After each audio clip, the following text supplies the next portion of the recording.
अस्सलामुअलैकुम everyone, welcome back to my channel. I hope आपकी ईद बहुत अच्छी गुजरी होगी। ड्यू टू सम रीज़न मैं बहुत ज़्यादा एक्टिव नहीं थी यूट्यूब पे, बट आप आज से मैं वीडियोस जो है वो रेगुलर बेसिस पे पोस्ट करती रहूँगी। आपने मेरी रेसिपीज़ ट्राई करनी है, कमेंट सेक्शन में मुझे ज़रूर बताना है कि आपको वीडियोस कैसी लग रही हैं। आज बन रही है दही बड़ों की recipe. Let's start the video. सबसे पहले हम लेंगे आधा कप मूँग की दाल और 1 कप हम लेंगे माश की दाल। जितनी माश की दाल होगी उसकी हाफ़ क्वांटिटी में हमने लेनी है मूंग की दाल। इनको अच्छे से हम लोग साफ़ करेंगे। पहले हम इनको मिक्स कर लेते हैं, आप अलग अलग भी साफ़ कर सकते हैं। मैंने दोनों को मिक्स किया। अब अच्छे से इसको साफ़ करके इसको हम धो लेंगे। ये देखिए, यहाँ मैंने धो ली थी दाल और इसके बाद मैं इसमें पानी ऐड कर रही हूँ 3 बड़े गिलास भर के। पानी हमेशा ज़्यादा ऐड करना है क्योंकि दाल हमेशा फूलती है और पानी जो है वो दाल से ज़्यादा होना चाहिए। अब यहाँ पे हम 3 से 4 घंटे के लिए इसको हम ढक के रख देंगे। 4 घंटे गुजरने के बाद दाल कुछ इस तरह से हो जाएगी और उसके अंदर हम डालेंगे 1 स्मॉल अनियन और साथ में हम डालेंगे हरी मिर्चें। एग्जैक्ट क्वांटिटी मैं वीडियो में मेंशन कर दूँगी, आप वहाँ से देख लीजिएगा। यहाँ मैं ऐड कर रही हूँ जी बेसन 1 to 2 टेबल स्पून आपने ऐड करना है। और ये एक हम ब्लेंडर लेंगे, आप चॉपर भी ले सकते हैं। उसके अंदर आपने ये मिक्सचर ऐड कर देना है और साथ ही हमने मसाले ऐड करने हैं जिसमें है कुटी हुई मिर्च, अजवाइन, नमक, लहसुन, ये मेरे पास फ्रोज़न था, ज़ीरा पाउडर और बेकिंग पाउडर या बेकिंग सोडा दोनों ही चल जाएंगे। फिर यहाँ पे हम लेंगे तकरीबन हाफ़ कप पानी और इसको हमने एकदम ऐड नहीं करना, आहिस्ता आहिस्ता ऐड करना है कंसिस्टेंसी देख के। अब यहाँ पे इसको हम ब्लेंड कर रहे हैं। तकरीबन हाफ़ से थोड़ा सा ज़्यादा पानी लगा था इतनी क्वांटिटी के लिए और ये देखिए मिक्सचर इस तरह का हो गया है। बहुत ज़्यादा लिक्विड ही नहीं होना चाहिए और बहुत ज़्यादा थिक भी नहीं होना चाहिए। ये देखिए बहुत ही लजीज बनते हैं।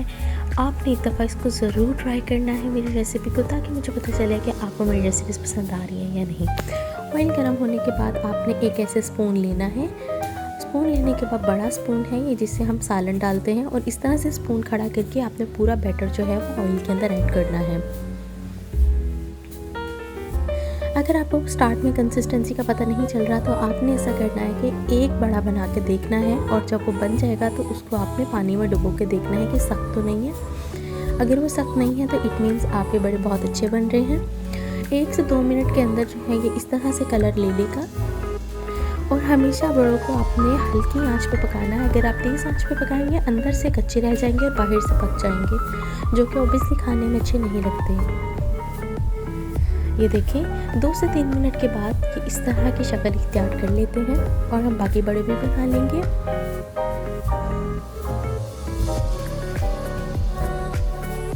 ये बड़े बन के रेडी हैं। इनको आप फ्रीज भी कर सकते हैं और आप एयर टाइट बॉक्स में पैक करके भी इसको अप टू 1 मंथ के लिए रख सकते हैं। अब यहाँ पे हम बनाने का तरीका ये है कि हमने पानी लेना है। अगर तो आपके बड़े फ्रेशली कुक्ड हैं तो आपने नॉर्मल पानी में उसको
बिल्कुल इस तरह से।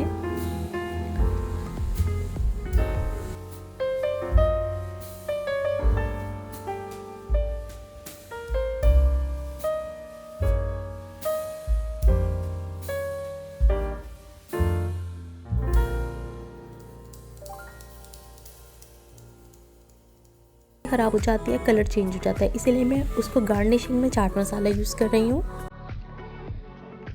ये है जी मेरी होममेड इमली की चटनी, बहुत ही लजीज। अगर आपको इसकी रेसिपी चाहिए तो कमेंट सेक्शन में मुझे बताइएगा, मैं आपके लिए एक वीडियो बना दूँगी। बहुत ही स्मूथ, बिल्कुल बाजार जैसी ये बनती है। ये मैंने इसके ऊपर ऐड कर दी है। ये देखिए, ये जितने दिखने में खूबसूरत लगने हैं, खाने में भी उतने ही लजीज थे। और इसको मैंने थोड़ा सा फोक की मदद से डिज़ाइनिंग कर दी। लास्ट में हम इसके ऊपर रखेंगे पुदीने का एक पत्ता गार्निशिंग के लिए। और ये देखें, बहुत ही नरम, बहुत ही लजीज और बहुत ही खूबसूरत दही बड़े बने थे। मेरी रेसिपीज़ को लाइक करें, चैनल को सब्सक्राइब करें और बेल आइकन को प्रेस करना मत भूलिएगा। टेक केयर, अल्लाह हाफिज़।